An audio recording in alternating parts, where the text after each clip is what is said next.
tous, j'espère que vous allez bien. On se retrouve pour le book haul de juillet. Juillet, oui, c'est ça, oui. Pourquoi j'ai un doute comme ça d'un coup là? On va dire que j'ai été moyennement raisonnable. Et j'ai quand même quelques livres, mais j'ai fait beaucoup d'achats en occasion.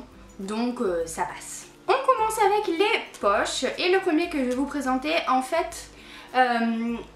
j'en avais pas entendu parler spécialement, j'ai été attirée par la couverture, j'ai lu le résumé et je me suis dit waouh, ça a l'air vraiment bien. Je l'ai reposé, je suis repartie. 2 jours plus tard, je suis retournée l'acheter. Il s'agit de Dans la forêt de Jean Egland, qui est un bouquin qui est une sorte de huis clos entre 2 sœurs qui vont vivre dans une forêt à la suite d'un événement apocalyptique. Donc du coup on a, d'après ce que j'ai compris, leur survie dans la forêt, c'est un peu du survivalisme, mais aussi beaucoup de flashbacks d'avant l'événement qui les a conduits à cette situation là. Ça faisait très longtemps que, je vous avoue, c'est très superficiel ce que je vais dire, mais que j'avais envie d'avoir un bouquin de la collection Girl Master. Et il n'y en avait aucun qui me faisait envie, parce que le nature writing c'est pas forcément mon truc. Mais là, quand j'ai vu cette couverture très jolie et que j'ai vu cette histoire qui pour le coup m'intéresse parce que vous savez que j'aime beaucoup les romans apocalyptiques, post-apocalyptiques, tout ça, je me suis dit qu'il était fait pour moi. On continue avec un livre que je ne savais même pas, je sais pas si c'est français ça, bref, qui était sorti en poche et que du coup quand je l'ai vu je me suis dit oh mais c'est génial. Moi qui l'avais mis dans ma wishlist depuis le début de sa sortie en grand format, bah du coup là j'ai craqué. Il s'agit de La chimiste de Stephanie Meyer, donc l'auteur de Twilight et de Nos âmes vagabondes, enfin Les âmes vagabondes. Et du coup, ici, il s'agit d'un sorte de thriller, un petit peu action, science-fiction, je sais pas trop. Je vous avoue que la 4e de couverture est assez, voilà, disons, pas très éclairante.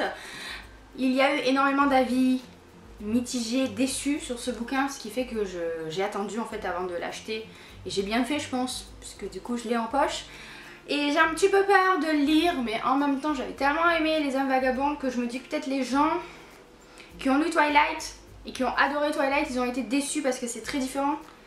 Ça fait un petit peu la même chose avec Les âmes vagabondes, donc du coup je me dis qu'il faut que je lui laisse une chance. On passe avec le premier livre que j'ai acheté d'occasion, tout simplement parce qu'on ne le trouve plus du tout en magasin, sur Amazon, sur tous les autres sites, ce que vous voulez, on le trouve plus neuf, sinon j'aurais acheté neuf hein.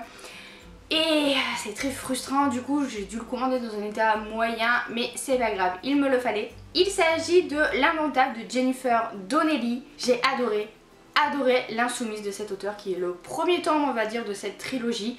J'ai le 2e tome dans ma pile à lire puisque je l'avais dans un swap, le dernier swap que j'ai fait. Et bien il me fallait le 3e tome parce que L'Insoumise a été un tel coup de cœur que je voulais être sûre d'avoir tous les bouquins, enfin en tout cas les bouquins de cette série de Jennifer Donnelly dans ma pile à lire. C'est un roman historique, ici ça va se passer pendant la Première Guerre mondiale. On va suivre Simus qui est devenu aventurier. Il a eu une histoire d'amour avec Willa qui est une alpiniste, sauf que celle-ci va devoir retourner à Londres où l'attend son fiancé, etc. Bref, je vous en dis pas plus et j'ai pas envie non plus d'en savoir trop, mais je fais confiance à Jennifer Donnelly. Tant qu'on y est, on va continuer avec les bouquins que j'ai achetés d'occasion. Je suis allée à Emmaüs et j'en suis ressortie avec 3 livres. Le premier c'est Le secret du mari de Liane Moriarty que j'ai été très contente de trouver en poche, dans un état plutôt honorable. Ça faisait longtemps qu'il était dans ma wishlist, je n'ai encore jamais lu Liane Moriarty. Moi qui ai envie de lecture un petit peu suspense, thriller de temps en temps, je me dis que ça pourrait être bien. Cette histoire a l'air intrigante puisque une jeune femme, Cecilia, va trouver dans sa maison une lettre de son mari où il y a marqué à n'ouvrir qu'après ma mort. Sauf que son mari il est encore vivant hein. Donc du coup, qu'est-ce qu'elle va faire? Est-ce qu'elle va ouvrir cette lettre? Est-ce qu'elle va découvrir des secrets qui peut-être n'auraient pas dû être découverts? Je ne sais pas. En tout cas, ça m'intrigue beaucoup. On continue avec le roman que vous avez vu dans ma vidéo précédente. Il s'agit de Mon midi, mon minuit d'Anna McPartlin. Voilà, vous savez que j'ai envie de découvrir cet auteur et quand j'ai vu celui-ci, même s'il est sorti en poche depuis, il est dans un état parfait, je me suis dit que j'allais le prendre. Ça a l'air assez triste puisque c'est l'histoire d'une jeune femme qui a perdu son mari dans un accident et qui va devoir, eh bien, voilà, passer cette épreuve du deuil et survivre malgré tout. Faut avouer qu'avec cet auteur, les thèmes ne sont jamais très joyeux, mais comme je vous l'ai dit dans la vidéo d'avant, elle est tellement aimée, cet auteur, que voilà, j'ai pas hésité quand j'ai vu ce roman. Et ensuite les derniers livres que j'ai trouvés à Emmaüs, c'est La Reine des mots de Armand Cabasson. Celui-ci je l'ai pris parce qu'en fait il fait partie de la collection Tribal de chez Flammarion, qui est une collection que j'aime beaucoup. Je ne sais pas si elle est encore éditée en fait. C'est de la jeunesse et du young adulte français la plupart du temps. Et ici on va suivre une jeune fille, Jenny, qui va très mal vivre le divorce de ses parents et qui va faire des bêtises comme par exemple déclencher l'alarme incendie, tout ça, et ses parents vont essayer de l'envoyer en...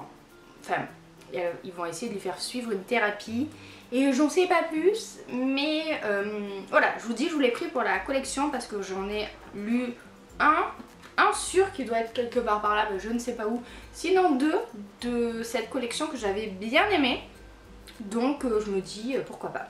Et enfin, un dernier livre que j'ai acheté d'occasion qui me faisait envie depuis sa sortie, notamment grâce à cause de sa couverture qui je trouvais magnifique, c'est L'Académie des âmes abîmées de Thierry Cohen. Celui-ci je l'ai eu d'occasion sur mon box et déjà la couverture m'appelait avant même sa sortie, hein, je me rappelle, j'avais fait l'affiche sur le forum et je l'avais trouvée très belle. Et le résumé aussi m'intrigue beaucoup. C'est l'histoire de Lana et Dylan qui sont deux adolescents qui sont perdus et qui vont être recueillis dans cette académie des âmes abîmées. Ils vont essayer comme ça de se reconstruire, aidés de leurs parrains et marraines, Dimitri et Roman. Et voilà, j'en sais pas plus, ça a l'air quand même assez mystérieux. On sait pas trop si c'est vraiment du contemporain, si c'est un petit peu science-fiction. Mais c'est aussi ce côté mystérieux qui m'intrigue, donc...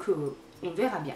On termine avec deux livres. Le premier, c'est un roman que j'ai acheté parce que je viens juste de finir le premier tome et que du coup il me fallait absolument la suite. C'est un bouquin en VO et oui, j'ai enfin lu un livre en anglais. C'est pas comme si ça faisait un peu trop longtemps que ça n'avait pas été le cas. Je vous en parlerai dans un prochain update de lecture, hein. Mais j'ai adoré Daughter of the Pirate King qui est juste là devant moi, je vois sur mon bureau parce qu'il faut que je fasse la chronique. Et du coup je me suis pris la suite, Daughter of the Siren Queen par Tricia Levenseller.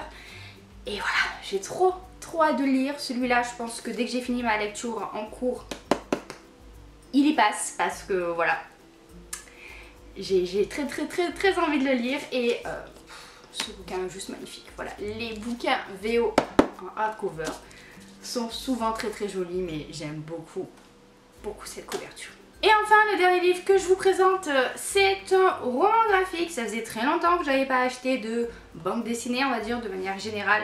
Mais quand je l'ai vu, j'ai tout de suite été attirée par le titre, la couverture et l'histoire m'a beaucoup parlé. Il s'agit de La guerre de Catherine, qui est un roman graphique qui va parler de la Seconde Guerre mondiale en France. C'est l'histoire de Sarah, qui est une jeune juive qui va être placée dans un centre d'accueil, on va dire, qui cache les juifs. Sauf que les Allemands progressant en France, elle va devoir comme ça aller de ville en ville pour essayer de les éviter, et c'est comme ça qu'elle va aussi rencontrer la résistance française. Je vous en parle parce que je l'ai déjà lu et j'ai beaucoup aimé, je vous en reparlerai un petit peu plus dans un update de lecture. Mais voilà, j'ai vraiment été attirée et je trouve que les dessins sont très jolis aussi, les couleurs, l'histoire est vraiment très bien. Mais promis, je vous en reparle très bientôt. Et sur ce, le book haul est terminé. J'espère que cette vidéo vous a plu. Ceux qui me suivent sur Instagram connaissaient déjà ces bouquins là, puisque au fur et à mesure que je les achète, je vous les présente en story. Donc si ça vous intéresse, n'hésitez pas à m'y suivre. Je vous mets ici mon nom. Mais un petit récapitulatif, ça fait pas de mal. Et sur ce, moi je vais vous laisser. Je vous fais plein de bisous. Je vous souhaite une très bonne lecture à venir et à bientôt dans une prochaine vidéo.